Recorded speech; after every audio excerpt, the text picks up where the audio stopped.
Welcome, fellow Stardust. Are you ready for a scare? I see you've come back for more. If you're new here, buckle up, and thank you for joining me today. My name is DeRay, aka Rainbow Fright, lover of all things dark, creepy, and weird. Today's movie review will be on Japanese cyberpunk body gore horror Tetsuo, the Iron Man.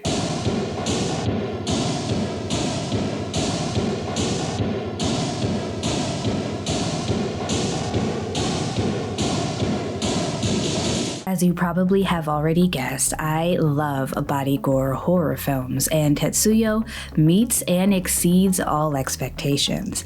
And this was a first time watch for me, which is too bad because I should have been enjoying the glory of this film my entire life. Tetsuo follows a salaryman who is slowly turned into a human metal hybrid by a metal fetishist he accidentally killed in a hit and run. Watching his grotesque transformation is quite the visceral experience with the music, lighting, and grainy black and white film. Tetsuo is written and directed by Shin'ya Tsukamoto. It was his first feature film and was shot in a similar style to his two previous short films. But Tetsuo was shot in black and white on 16mm film instead of in color on 8mm film. His choice for a stylized high contrast look helps the audience to disconnect from the real world and immerse themselves into an otherworldly experience. The look and feel of the film can easily be compared to Eraserhead, which is cited as one of many Shinya's influences. Both films throw us into a surreal nightmare that is unrelenting and without hope. The sound design in both is maddening but fitting, putting its audiences on edge. The composer for the film, Chu Ishikawa, had never scored a film before,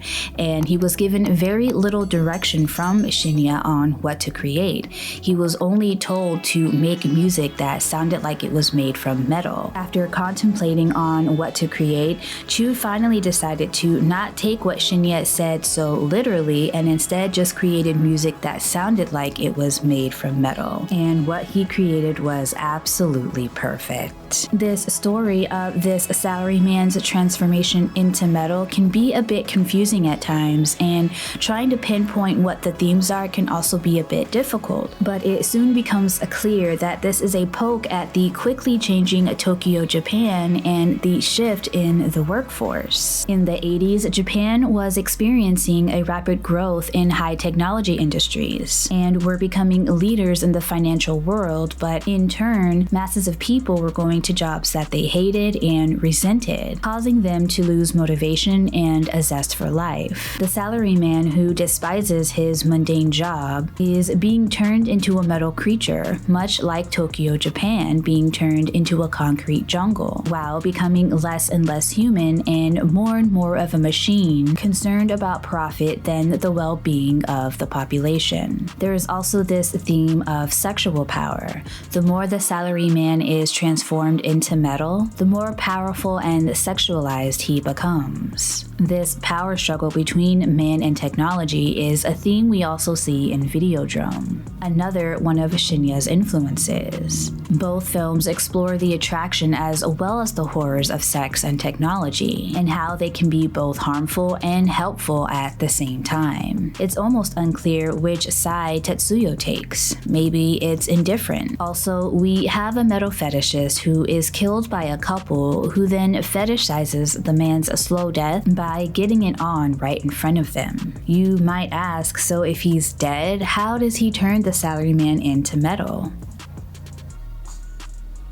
I too ask this question. It doesn't really make sense, but it doesn't really have to. Another film that comes to mind is Pie, a favorite, written and directed by a favorite, Darren Aronofsky, who I'm sure was inspired by Tetsuo when writing Pie. In Pie, we have Max, a paranoid mathematician who is obsessed with finding the key number that would explain the true nature of the world. The atmosphere is very similar compared to Tetsuo. It was also Darren's first feature-length film. film. Pi was shot on reversal black and white film, and the feeling of claustrophobia is constant. For both films, choosing black and white film is brilliant because not only does it put us in another world, it also keeps us from being distracted by unimportant details. When watching a movie, it's very easy to want to analyze everything within the frame, but when you can't decipher what everything is in the frame, your focus shifts to the actor, and everything around the actor is only there to make us feel uncomfortable and claustrophobic. Another film I think may have been influenced by Tetsuo is The Machinist, but I won't explain why because I don't want to spoil the ending of The Machinist, but if you know, then you know. The Machinist is another masterpiece that perfectly throws us into a world of dread and fear. Although Tetsuo is rather short at 67 minutes, it feels longer because each scene is more crazy than the last.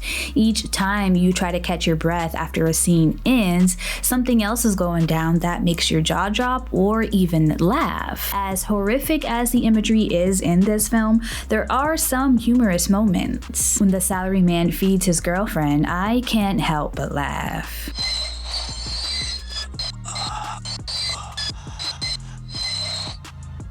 And another example is when the fetishist parkours on the wall while chasing the salaryman. It's just too funny. And there are many more examples like this. The cinematography was done by Shin'ya as well as Kei Fujiwara, and the handheld camera definitely did its job of disorienting its audience. Some shots that really put us in the head of either the salaryman or the fetishist were the back and forth pan when the salaryman is on the phone with the fetishist, the shot of the legs running, the car after hitting the fetishist, and the camera following the train instead of the salaryman whose head goes out of the frame. What really puts this film over the top and makes it unique is the stop motion animation. All done by Shin'ya himself, you can see just how much work went into all what he did. The detail is insane and the result is just so effective.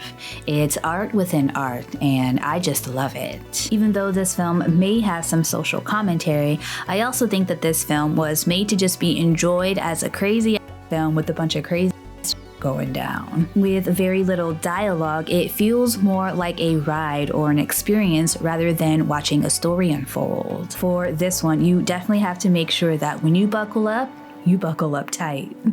Luckily, Shin'ya completed this film against all odds. Right before filming, his father kicked him out of the house after he quit his day job in order to pursue his passion. He used the money that he saved from his day job to fund the 18-month production, which mostly took place in Kei's small apartment. The conditions were so grueling that by the end of production, Shin'ya had lost almost his entire crew, and he contemplated not finishing the film.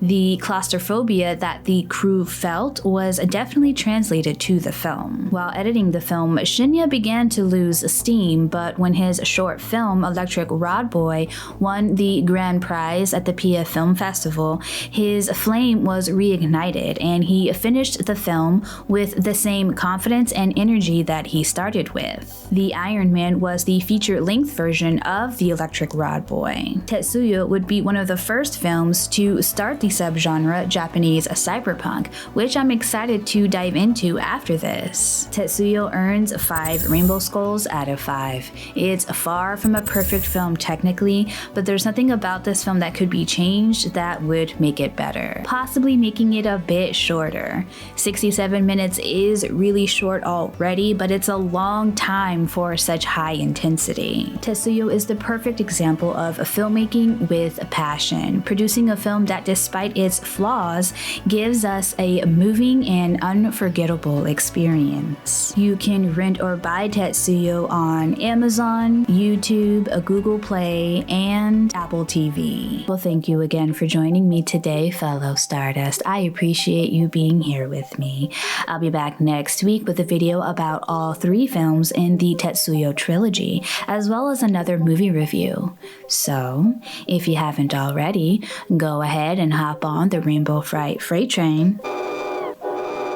and hit that subscribe button along with the notification bell. That way you'll get notified every time I upload a new video.